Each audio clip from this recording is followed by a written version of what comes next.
Hi, I'm Omar Longview, I'm Junior, camder.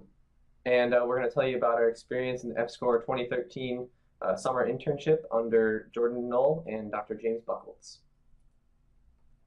So, the main problem that we're trying to solve, or like the experiment, the overall experiment that Dr. Buckholtz gave us, is that we have this thing called dynamic stall that causes vortices to form and around like a wind turbine blade, and then they shed intermittently, which leads to load fluctuations.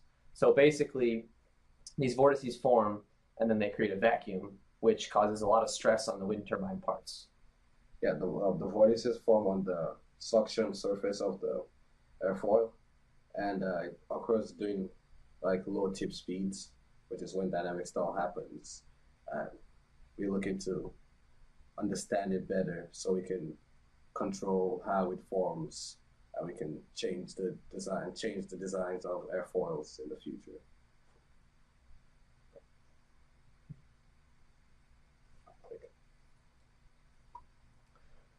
So the main objective of the whole thing was, like we said, to characterize the dynamic stall vortex on a model wind turbine, because there was this experiment at the National Renewable Energy Laboratory in Golden, Colorado, where they did it on a 10-meter diameter wind turbine, but obviously we don't have a wind tunnel big enough to test something like that. So we're trying to see if a model wind turbine, where it's 10 inches in diameter, follows the same physics as the bigger version. So this summer we had a couple main tasks, which were to design a frame to mount the airfoil and the wind turbine inside the wind tunnel. So that was like a design challenge. And then my specific task was to characterize the wind velocity coming out of the wind tunnel. So basically create like a contour map of the wind speeds coming out of the wind tunnel. And I had to check the physics of the scaled wind turbine, basically put it in the wind tunnel, run some tests on it using a force transducer and see how the forces relate to the ones done by the NREL people. So our design, or so we had to design the frame, and here you can see a 3D model of our frame, and you can see that we've got those black parts. Those are the traverse rails, which move the airfoil, which is the middle bar up top. They move that up and down, which allows us to test different points in the wind tunnel. And then we had to have a lot of diagonal braces to make sure that the whole thing was stable, so that we didn't get any vibrations when we're testing the wind tunnel, and also the pitot probe, which gives us the pressure, which we can then transform into the velocity of the wind tunnel. So we had to put the airfoil in between to hold the pitot probe. And the pitot probe, like I said, gives us the two different pressures, which we can then figure out the velocity from. And so another part of my design, or part of like the methodology, we had to calibrate the pressure transducer, which is what read the two different pressures coming off the pitot probe. So here you can see on the left we have a Rouse manometer, basically a cylinder of water which applies the pressure, and then on the far right is the pressure transducer, so on the pressure transducer we've got the left side of it is hooked up to the system, and then the right side is open to the atmosphere. So we get a difference between the pressure of the system and the pressure of the atmosphere.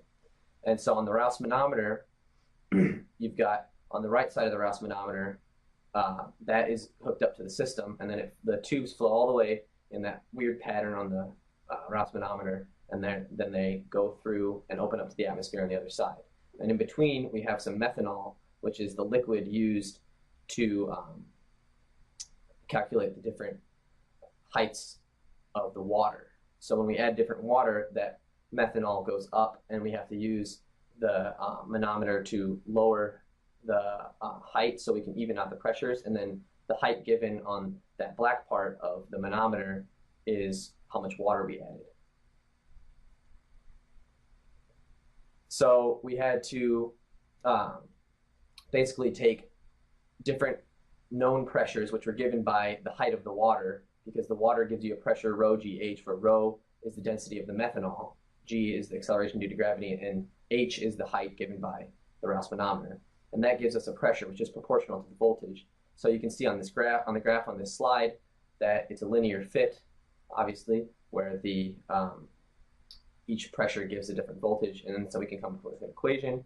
So then when we're actually testing it with the pitot probe, we know what each voltage is in terms of pressure. And as far as sampling the pressure / velocity coming out of the wind tunnel, we had to take point samples every 4.5 inches in 18 by 18 inch square. So we've got 4.5 inches point samples squared. And so the formulas that allow us to calculate the velocity coming out of the wind tunnel are, we've got the dynamic pressure is equal to the total pressure minus the static pressure, which is just Bernoulli's equation. And dynamic pressure we know equals 1/2 rho v squared, where rho is the density of air and v is the velocity of the air. And so then we can calculate v based on the known pressure, which we have from the pressure transducer.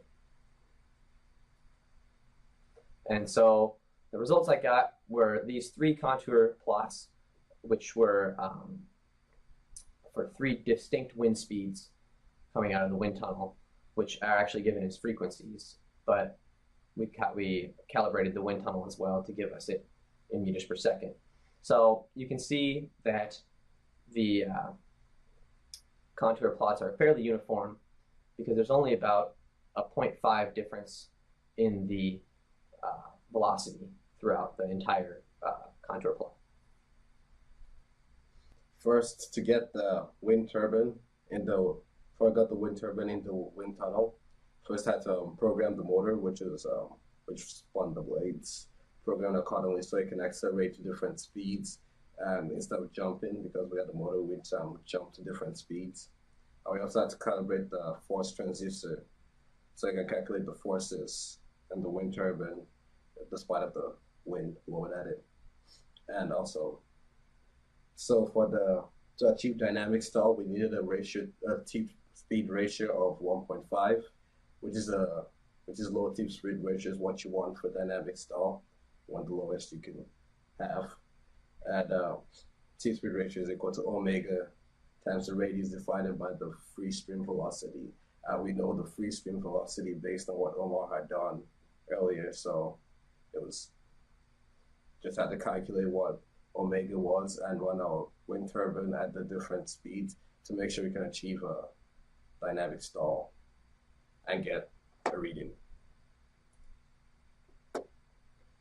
So, like I said, what I concluded was that the wind velocity is fairly uniform in the 18 by 18 cross section that I measured, and because the largest range for the velocities was only about 0.5 meter per second, and so the wind tunnel does give us enough uniformity to test the model wind turbine accurately, so we don't need to worry about differences in the velocities, which would create differences in the tip speed ratios at certain points in the wind turbine.